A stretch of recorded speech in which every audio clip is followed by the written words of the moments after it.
दो सेट में दिया गया है।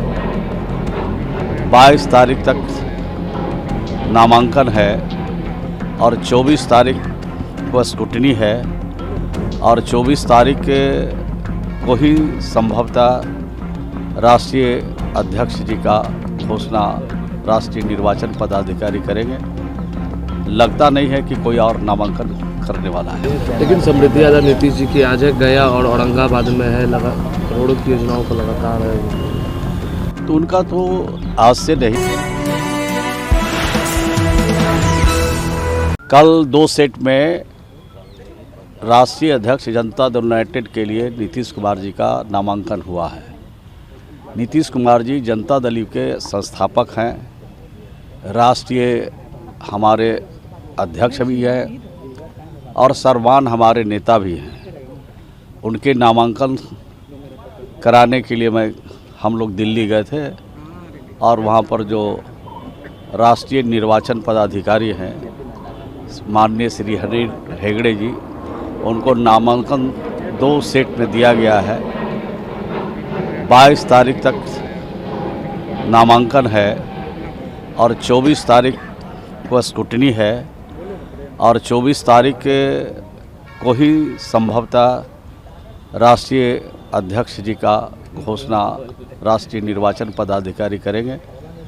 लगता नहीं है कि कोई और नामांकन करने वाला है। लेकिन समृद्धि यादव नीतीश जी की आज है, गया और औरंगाबाद में है, करोड़ों की योजनाओं को लगातार है, तो उनका तो आज से नहीं, जब से मुख्यमंत्री बने हैं तब से, और उसके कवल से ही उनकी यात्रा चल रही है। सबसे पहले उन्होंने न्याय यात्रा से शुरुआत किया था और न्याय यात्रा के बाद कई यात्रा सरकार बनने के बाद किया।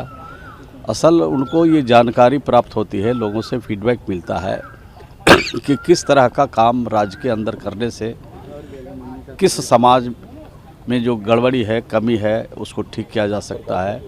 गांव की तरक्की की बात, गांव में अमन शांति प्रेम भाईचारा बना रहे, इसके लिए लोगों से जो उनको ताकत मिलती है, जो जानकारी मिलती है, उसको इम्प्लीमेंट करके राज्य को आगे बढ़ाने का काम करते हैं।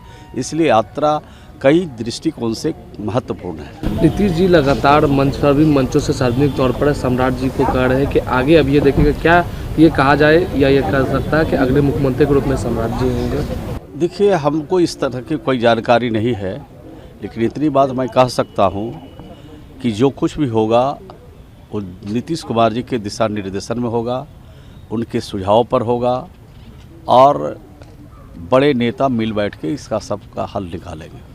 प्रधानमंत्री उन्होंने ये कहा, पश्चिम एशिया में नेताओं के साथ बातचीत की और जो ऊर्जा केंद्रों पर हमला हुआ है उन पर उन्होंने निंदा की। स्वाभाविक है, अगर इस तरह की जो घटनाएं हो रही है दुखद है। इस तरह की घटना से पूरा देश और दुनिया परेशान है, दिक्कत में है, इसकी निंदा होनी ही चाहिए। इस तरीके से पश्चिम बंगाल में चुनाव होना और ममता बनर्जी जी है जिस तरीके से अधिकारियों को तबादला हो रहा, उस पर उन्होंने ये कहा कि सभी हदें अब पार हो गई हैं। देखिए, चुनाव निष्पक्ष हो, इसको इलेक्शन कमीशन देखता है और निर्वाचन आयोग देखता है, और जहाँ जहाँ उनको शिकायतें प्राप्त होती है उसकी समीक्षा करके निर्वाचन आयोग काम करता है। निर्वाचन आयोग के ऊपर सवाल खड़ा करना मैं समझता हूँ कि ये बहुत शेषकर नहीं है, ये बहुत अच्छा नहीं है। निष्पक्ष चुनाव में उनकी अहम भूमिका होती है। पार्टी का तो विधायक है अनंत सिंह, उनकी कल बेल हो गई है, हाईकोर्ट ने उनको कल जमानत दे दी है। तो कानून है, न्यायालय है, हाई कोर्ट है, सुप्रीम कोर्ट है, तो न्याय अगर कहीं से मिलता है, कानून अपना काम करता है, तो कानून को काम करने देना चाहिए।